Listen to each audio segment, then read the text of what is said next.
يا أيها الذين آمنوا قوا أنفسكم وأهليكم نارا وقودها الناس والحجارة عليها ملائكة غلاظ شداد لا يعصون الله ما أمرهم ويفعلون ما يؤمرون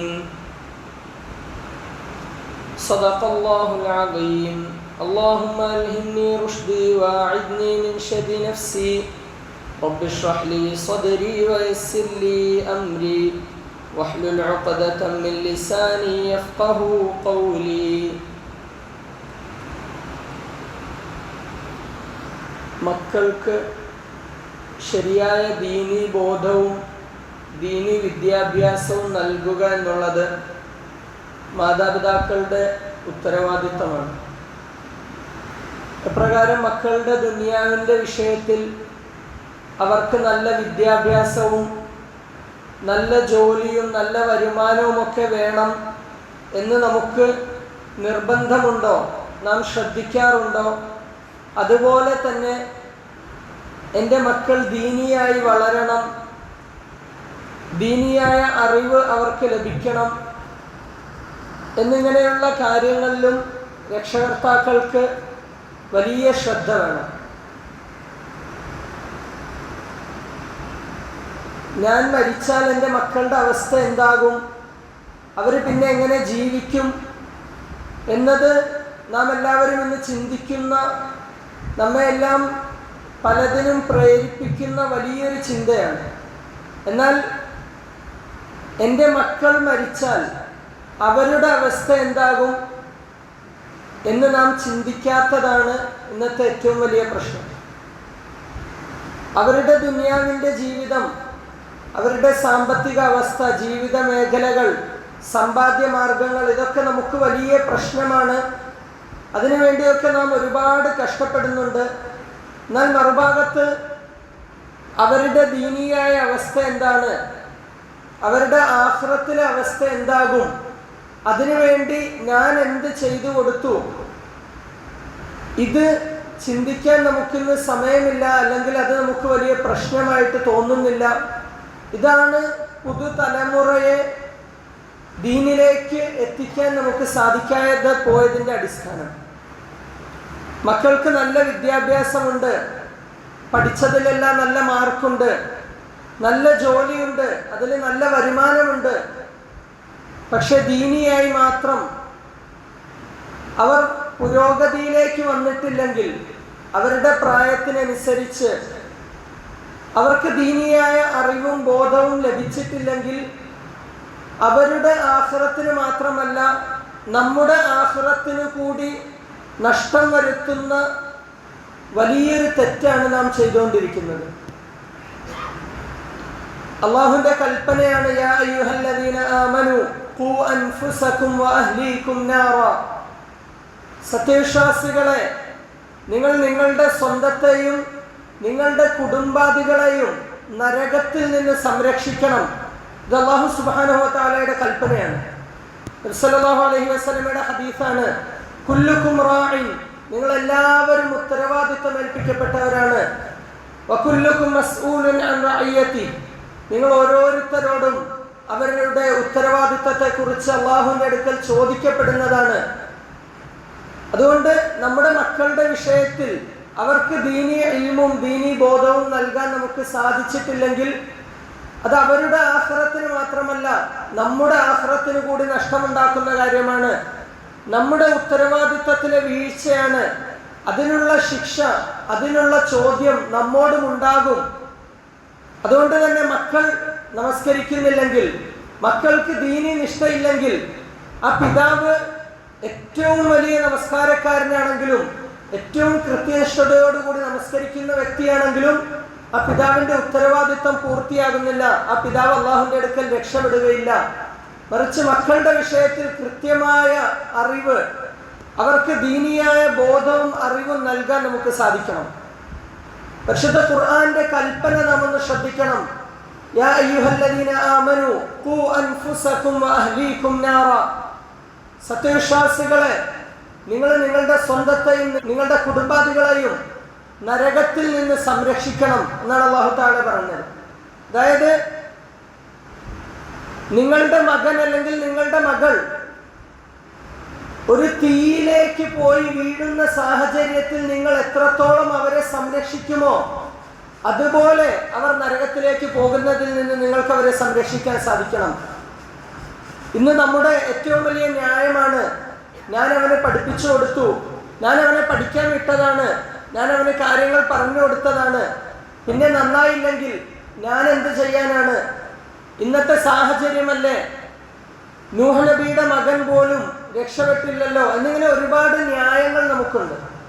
പക്ഷേ അല്ലാഹു സുബ്ഹാനഹു വ തആലയുടെ പ്രയോഗം നാം ശ്രദ്ധിക്കണം. തീയിൽ നിന്ന്, നരകത്തീയിൽ നിന്ന് രക്ഷിക്കാനാണ് അല്ലാഹു തആല പറയുന്നത്. ഒരു ചെറിയ കുട്ടി ആളിക്കത്തുന്ന തീ കണ്ടിട്ട് അതിൻ്റെ ഭംഗി കണ്ട് അതിലേക്ക് ഓടിപ്പോവുകയാണ്. ആ കുട്ടിയുടെ പിതാവും മാതാവും അവിടെ ഇരുന്നിട്ട്, മോനെ അങ്ങോട്ട് പോകരുത്, അത് തീയാണ്, അതിന് ചൂടാണ്, ആ തീയിൽ വീണാൽ അപകടമാണ് എന്നിങ്ങനെ ഇരുന്ന് പറഞ്ഞു കൊടുത്തുകൊണ്ടിരുന്നാൽ ഒരിക്കലും അത് നല്ലൊരു മാതാവും നല്ലൊരു പിതാവുമാവുകയില്ല. ആ മകൻ പറയുന്നതനുസരിക്കാതെ ആ തീയിലേക്ക് ഓടിക്കൊണ്ടിരിക്കുമ്പോൾ ആ തീയിൽ പോയി വീഴാതെ രക്ഷിക്കാൻ ഇനി പിടിച്ചിട്ട് നിൽക്കുന്നില്ലെങ്കിൽ സർവശക്തിയും ഉപയോഗിച്ച ആ കുട്ടിയെ തടഞ്ഞ്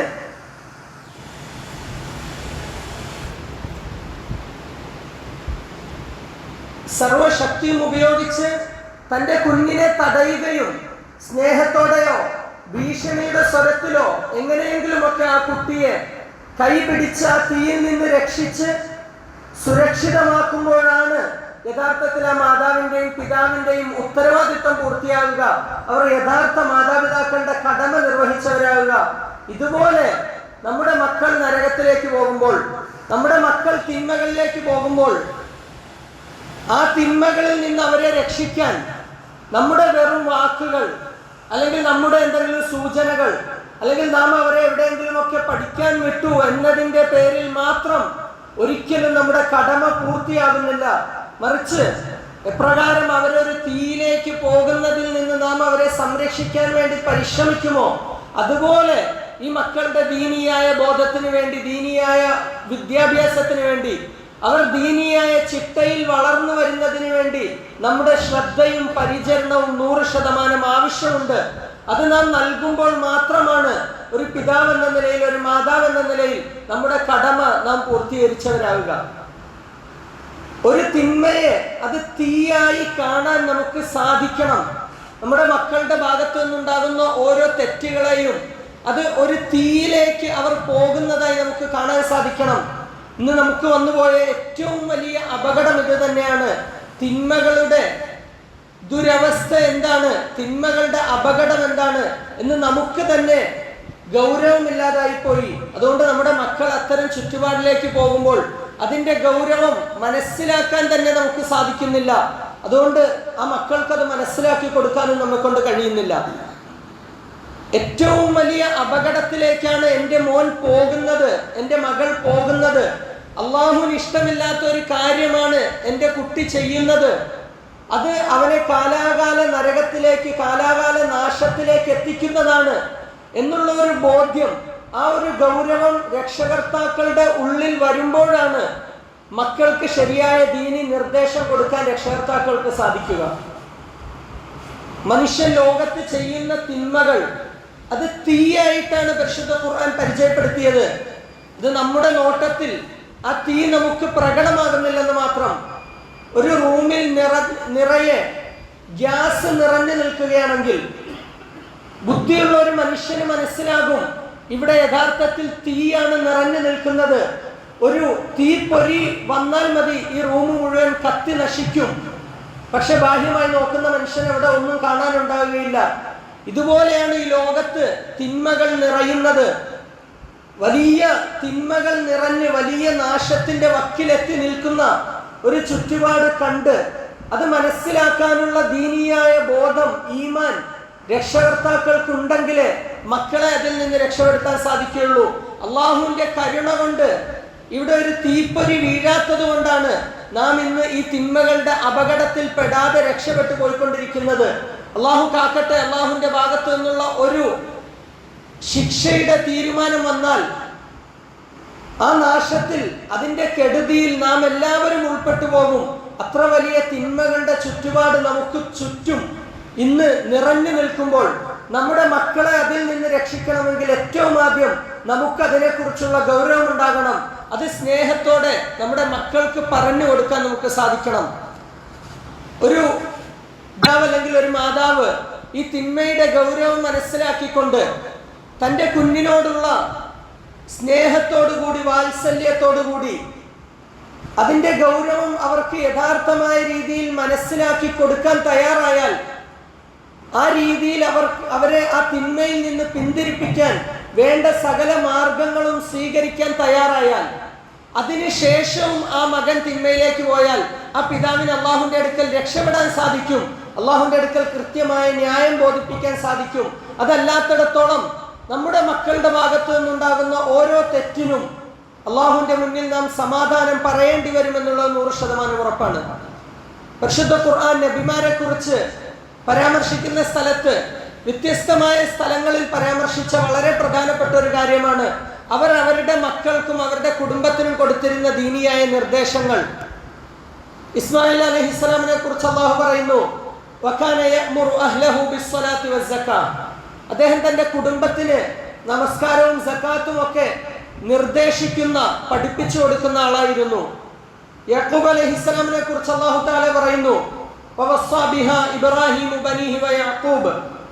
യാക്കൂബ് അലൈഹിസ്സലാമിന്റെ മരണത്തിന്റെ സന്ദർഭം അള്ളാഹു തആല പറഞ്ഞു, അദ്ദേഹം തന്റെ മക്കളെ എല്ലാം വിളിച്ചു കൂട്ടിയിട്ട് ചോദിച്ചു, മാ തഅബുദൂന മിൻ ബഅദി, എനിക്ക് ശേഷം നിങ്ങൾ എന്ത് വിശ്വാസം കൈക്കൊള്ളും, ആരെ ഇബാദത്ത് ചെയ്യും? ആ മക്കൾ പറഞ്ഞു, താങ്കളുടെയും താങ്കളുടെ പൂർവ്വ പിതാക്കളായിരുന്ന നബിമാരുടെയും ആ ഒരു ചര്യയിൽ തന്നെ ഞങ്ങൾ ജീവിക്കും, ഏകനായ അള്ളാഹുവിനെ മാത്രം ഞങ്ങൾ ഇബാദത്ത് ചെയ്യും. ഈ രീതിയിൽ ഓരോ നബിമാരും അവരുടെ മക്കൾക്ക് പഠിപ്പിച്ചു കൊടുത്ത, അവരുടെ മക്കൾക്ക് പകർന്നു കൊടുത്ത ദീനിയായ ബോധവും ദീനിയായ നിർദ്ദേശങ്ങളും പരിശുദ്ധ ഖുർആൻ നമുക്ക് പഠിപ്പിച്ചു തരുന്നുണ്ട്. ഈ രീതിയിൽ ദീനിന്റെ അടിസ്ഥാന കാര്യങ്ങൾ മുതൽ നമ്മുടെ മക്കൾക്ക് പഠിപ്പിച്ചു കൊടുക്കാൻ നമുക്ക് സാധിക്കണം. ചെറുപ്രായം മുതൽ തന്നെ എപ്രകാരം നാം ദുനിയാവിന്റെ വിദ്യാഭ്യാസങ്ങൾ നൽകുന്നോ അതുപോലെ നമുക്ക് ദീനിയായ അറിവുകൾ പഠിപ്പിച്ചു കൊടുക്കാൻ സാധിക്കണം. ദീനിയായ കാര്യങ്ങൾ അവരെ ശീലിപ്പിക്കാൻ സാധിക്കണം. എപ്രകാരം ചെറുപ്രായം മുതൽ തന്നെ അവരുടെ വ്യക്തിത്വം നാം ശ്രദ്ധിക്കുന്നോ അതുപോലെ ദീനി ചിട്ടയും നമുക്ക് ശ്രദ്ധിക്കാൻ സാധിക്കണം. ഇന്ന് നമുക്ക് ഇംഗ്ലീഷ് പഠിപ്പിച്ചു തുടങ്ങുന്നതിന് അല്ലെങ്കിൽ മറ്റ് വിദ്യാഭ്യാസ കാര്യങ്ങൾ പഠിപ്പിച്ചു തുടങ്ങുന്നതിന് പ്രായം ഒരു പ്രശ്നമേ അല്ല. സംസാരിച്ച് തുടങ്ങുന്ന കുഞ്ഞിനെ ഒരാൾ ഇംഗ്ലീഷ് പഠിപ്പിച്ചു തുടങ്ങിയാൽ നമുക്കാർക്കും ഒരു പരാതിയുമില്ല. ചെറിയൊരു കുട്ടി സ്കൂളിൽ ചേർക്കേണ്ട പ്രായം പോലും ആയിട്ടില്ല, ആ കുട്ടിയെ കണക്കിന്റെ വലിയ വലിയ വിഷയങ്ങളിൽ വലിയ കഴിവുള്ള കുട്ടിയാക്കിയാലും നമുക്ക് യാതൊരു പരാതിയുമില്ല. അതൊക്കെ വലിയ അഭിമാനമാണ്. പക്ഷെ 10-15 വയസ്സുള്ള ഒരു കുട്ടിയെ ദീനി വിഷയത്തിന്റെ പേരിൽ കർക്കശമായ ഒരു നിലപാടെടുത്താൽ അതിൽ നമുക്കെല്ലാവർക്കും പരാതിയാണ്. മാതാപിതാക്കൾക്ക് പോലും ഉൾക്കൊള്ളാൻ സാധിക്കില്ല. ചെറിയ കുട്ടിയല്ലേ, ഇപ്പോഴെന്തിനാ ഇതൊക്കെ നോക്കുന്നത്? ഇതാണ് നമ്മുടെ എല്ലാവരുടെയും ചിന്ത. റസൂലുള്ളാഹി സ്വല്ലല്ലാഹു അലൈഹി വസല്ലമയുടെ ഒരു സംഭവം ഹദീസിലുണ്ട്. തങ്ങളുടെ പ്രിയ മകൾ ഫാത്തിമ റളിയല്ലാഹു അൻഹയുടെ മകൻ ഹസൻ റളിയല്ലാഹു അൻഹു തങ്ങളുടെ വീട്ടിൽ കിടക്കുന്ന ഒരു കാരക്ക എടുത്ത് കഴിച്ചു. നബി സല്ലല്ലാഹു അലൈഹി വസല്ലം ആ കുട്ടിയുടെ വായിൽ നിന്ന് ആ കാരക്ക എടുത്ത് കളഞ്ഞു. എന്നിട്ട് നബി സല്ലല്ലാഹു അലൈഹി വസല്ലം പറഞ്ഞു കൊടുത്തു, ഇത് സദഖയുടെ സ്വത്താണ്, ഇത് കഴിക്കൽ നമുക്ക് അനുവാദമില്ലാത്തതാണ്. നബി സല്ലല്ലാഹു അലൈഹി വസല്ലം വഫാത്താകുന്ന സമയത്ത് ഹസൻ റളിയല്ലാഹു അൻഹുവിന് 8 വയസ്സ് മാത്രമാണ് പ്രായമുള്ളത്. അതായത് 8 വയസ്സ് പോലും തികഞ്ഞിട്ടില്ലാത്ത ഒരു കുട്ടി ഹറാമാകാൻ സാധ്യതയുള്ള ഒരു കാരക്ക കഴിക്കുന്നതിന്റെ പേരിൽ നബി സല്ലല്ലാഹു അലൈഹി വസല്ലം ശക്തമായി തടഞ്ഞു. അതിന്റെ കാരണവും പറഞ്ഞു മനസ്സിലാക്കി കൊടുത്തു. ഈ രീതിയിൽ നമ്മുടെ മക്കളെ നമുക്ക് തിരുത്താൻ സാധിച്ചാൽ, നമ്മുടെ മക്കൾക്ക് ദുനിയാവിന്റെ വിദ്യാഭ്യാസം നൽകുന്നതിനേക്കാൾ ഗൗരവത്തിൽ നമുക്ക് ദീനിയായ വിദ്യാഭ്യാസം നൽകാൻ സാധിച്ചാൽ, അവരുടെ ജീവിതത്തിലെ ഓരോ കാര്യങ്ങളിലും ചിട്ടയായിരിക്കാൻ നാം ശ്രദ്ധിക്കുന്നത് പോലെ ദീനി വിഷയങ്ങളും അവരുടെ കാര്യത്തിൽ നമുക്ക് ശ്രദ്ധിക്കാൻ സാധിച്ചാൽ, അവരുടെ ഭാഗത്തു നിന്നുണ്ടാകുന്ന തെറ്റുകൾ ദീനിയായ തെറ്റുകൾ, അള്ളാഹുവിന്റെ കൽപ്പനയ്ക്കെതിരായ കാര്യങ്ങൾ നല്ല രീതിയിൽ പറഞ്ഞ് മനസ്സിലാക്കി കൊടുത്ത് നമുക്ക് ശ്രദ്ധിക്കാൻ, തിരുത്താൻ സാധിച്ചാൽ, ചെറുപ്രായം മുതൽ തന്നെ ഇക്കാര്യങ്ങളൊക്കെ ശ്രദ്ധിച്ചാൽ, മുതിർന്നതിന് ശേഷം അവർ ദീനിയായ ചിട്ടയിൽ വളരുന്നത് കണ്ട് സന്തോഷിക്കാൻ നമുക്ക് സാധിക്കും.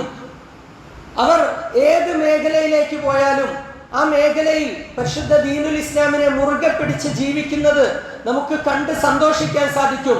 നമ്മുടെ മരണത്തിന് ശേഷം ആഖിറത്തിലെ ജീവിതത്തിൽ, ഖബർ മുതൽ തുടങ്ങുന്ന ജീവിതത്തിൽ നമുക്ക് സന്തോഷത്തിന് ആ മക്കൾ കാരണമായി തീരും. അതിനെല്ലാം അപ്പുറം അവരുടെ ആഖിറത്തിൽ രക്ഷപ്പെടുന്നതിന് വേണ്ടി നമുക്ക് സഹായികളാകാൻ സാധിക്കും. അതുകൊണ്ട് എപ്രകാരം നമ്മുടെ മക്കളെ നാം ദുന്യവിയായ വിദ്യാഭ്യാസത്തിൽ അവരുടെ ഇംഗ്ലീഷും അവരുടെ മറ്റ് കഴിവുകളും ഒക്കെ പരിപോഷപ്പെടുത്തുന്നതിന് നാം ശ്രദ്ധിക്കുന്നു, എപ്രകാരം അവരുടെ വിദ്യാഭ്യാസത്തിന് നാം ഗൗരവം കൊടുക്കുന്നു, അതിനേക്കാൾ കൂടുതൽ അവരുടെ ദീനിയായ അറിവും അവരുടെ ദീനിയായ ജീവിത നിഷ്ഠയും നാം ശ്രദ്ധിക്കാൻ തയ്യാറാകണം. അതിലുള്ള വീഴ്ചകൾ നാം തിരുത്തി കൊടുക്കാൻ തയ്യാറാകണം. എങ്കിൽ മാത്രമേ നമ്മുടെ മക്കൾ ദുന്യാവിൽ നമുക്ക് അനുകൂലമായി ചിന്തിക്കുന്ന, ദീനിന് അനുകൂലമായി ചിന്തിക്കുന്ന മക്കളാവുകയുള്ളൂ. അതുപോലെ നമ്മുടെ മക്കൾ ദീനിയായി വളർന്നു വരുന്നതിന് ഏറ്റവും അടിസ്ഥാനപരമായി നാം ശ്രദ്ധിക്കേണ്ട കാര്യമാണ് ഹലാലായ ഭക്ഷണം നൽകുക എന്നുള്ളത്. നമ്മുടെ സമ്പാദ്യത്തിൽ ഹറാമ് കടന്നുകൂടിയാൽ, ആ സമ്പാദ്യത്തിൽ നിന്നാണ് നാം അവരെ ഭക്ഷിപ്പിക്കുന്നതെങ്കിൽ അവരുടെ ശരീരം ഹറാമിലൂടെയാണ് വളർന്നു വരുന്നത്. അത് നരകത്തിന് വേണ്ടിയാണ് വളരുന്നത്. നരകത്തിന് അനുയോജ്യമായ രീതിയിലാണ് നാം നമ്മുടെ മക്കളെ വളർത്തുന്നതെങ്കിൽ ദീനിയായ എത്ര വലിയ നിർദ്ദേശങ്ങൾ നാം അവർക്ക് നൽകിയാലും അത് അനുസരിക്കാതെ ദീനിനെതിരായി ചിന്തിക്കുന്ന, മറ്റ് തിന്മകളുടെ ചുറ്റുപാടിലേക്ക് പോകുന്ന സാഹചര്യം ഉണ്ടാകും. കാരണം അവരുടെ ശരീരം നരകത്തിന് അനുയോജ്യമായി നാം വളർത്തിയെടുത്തതാണ്. ഇനി അത് നരകത്തിലേക്ക് പോകേണ്ട പ്രവർത്തികളെ ചെയ്യുകയുള്ളൂ. അതുകൊണ്ട് ഏറ്റവും അടിസ്ഥാനപരമായി നമ്മുടെ മക്കൾക്ക് നൽകുന്ന ഭക്ഷണം ഹറാമല്ല എന്ന് നമുക്ക് ഉറപ്പ് പറയാൻ സാധിക്കണം. 1% പോലും ഹറാമ് എൻ്റെ മക്കൾക്ക് ഞാൻ നൽകിയിട്ടില്ല എന്ന് ഉറപ്പ് പറയാൻ സാധിക്കണം. ആ രീതിയിൽ നമ്മുടെ സമ്പാദ്യ മാർഗങ്ങൾ ശ്രദ്ധിച്ച് നമ്മുടെ മക്കൾക്ക് ദീനിയായ അവസ്ഥയിൽ വളർന്നു വരുന്നതിന് ആവശ്യമായ അറിവും അതിനുള്ള ചുറ്റുപാടും നാം തയ്യാറാക്കി കൊടുത്താൽ ഈ മക്കൾ നമുക്ക് ദുന്യാവിലും ആഖിറത്തിലും സന്തോഷത്തിന് കാരണമാകും. ഇല്ലെങ്കിൽ ഏറ്റവും ആദ്യം ദുന്യാവിൽ തന്നെ ഈ മക്കൾ നമ്മെ ചവിട്ടി പുറത്താക്കുന്നവരാകും. മാതാപിതാക്കളോടുള്ള കടമകളും മാതാപിതാക്കളുടെ വിലയും മനസ്സിലാക്കാതെ ഒരു പ്രായം എത്തിക്കഴിയുമ്പോൾ നാം അവർക്ക് പഠിപ്പിച്ചു കൊടുത്ത സമ്പത്തിന്റെ പ്രാധാന്യവും ദുന്യാവിന്റെ വസ്തുക്കളുടെ വിലയും മാത്രം അവരുടെ ബുദ്ധിയിൽ നിറഞ്ഞിട്ട് അതിനു മുന്നിൽ മാതാപിതാക്കൾക്ക് പോലും വിലയില്ലാതെ മാതാപിതാക്കളെ തന്നെ ചവിട്ടി പുറത്താകുന്ന അവസ്ഥയിലേക്ക് നമ്മുടെ മക്കൾ എത്തിച്ചേരും. അല്ലാഹു തആല കാത്തു രക്ഷിക്കുമാറാകട്ടെ. അതുകൊണ്ട് ഓരോ മാതാപിതാക്കളുടെയും ഓരോ രക്ഷകർത്താക്കളുടെയും ഉത്തരവാദിത്തമാണ് എൻ്റെ മകൻ അല്ലെങ്കിൽ എൻ്റെ മകൾ ഈ ഒരു പ്രായത്തിൽ അവൾ ദീനിയായ എത്ര കാര്യങ്ങൾ അറിഞ്ഞിരിക്കണം എന്ന് നമുക്ക് കൃത്യമായ ബോധ്യം ഉണ്ടാകണം. അതവർക്ക് പഠിപ്പിച്ചു കൊടുക്കാനും പരിശീലിപ്പിക്കാനും ഉള്ള കൃത്യമായ മാർഗങ്ങൾ നാം നൽകണം. ആ വിഷയത്തിൽ വരുന്ന തെറ്റുകൾ, അള്ളാഹുവിന് ഇഷ്ടമില്ലാത്ത ഏതെങ്കിലും ഒരു പ്രവൃത്തി അവരുടെ ഭാഗത്തു നിന്നുണ്ടായാൽ, ഒരു നേരത്തെ നമസ്കാരം അവരെ ഖളാ ആക്കിയാൽ അവരെ നമുക്ക് അതിൻ്റെ പേരിൽ കൃത്യമായി ഉണർത്താനും തിരുത്താനും വേണ്ടി വന്നാൽ അതിന് ശിക്ഷണങ്ങൾ നൽകാനും നമുക്ക് സാധിക്കണം. ആ രീതിയിലുള്ള ഗൗരവം നാം നമ്മുടെ മക്കളുടെ ദീനിന്റെ വിഷയത്തിൽ കാണിക്കുമ്പോൾ മാത്രമേ ആ മക്കൾ ദീനിയായ വിഷയത്തിൽ ഗൗരവമുള്ളവരായിട്ട് ശ്രദ്ധയുള്ളവരായിട്ട് വളർന്നു വരികയുള്ളൂ. അല്ലാഹു സുബ്ഹാനഹു വ തആല നമുക്കെല്ലാവർക്കും നമ്മുടെ മക്കളെ ഏറ്റവും നല്ല രീതിയിൽ വളർത്തുന്നതിനുള്ള തൗഫീഖ് നൽകി അനുഗ്രഹിക്കട്ടെ. നമ്മുടെ മക്കളെ എല്ലാവരെയും ഇരു ലോകത്തും നമുക്ക് സന്തോഷത്തിന് മാത്രം കാരണമാകുന്ന മക്കളാക്കി അല്ലാഹു സുബ്ഹാനഹു വ തആല സ്വീകരിക്കുമാറാകട്ടെ.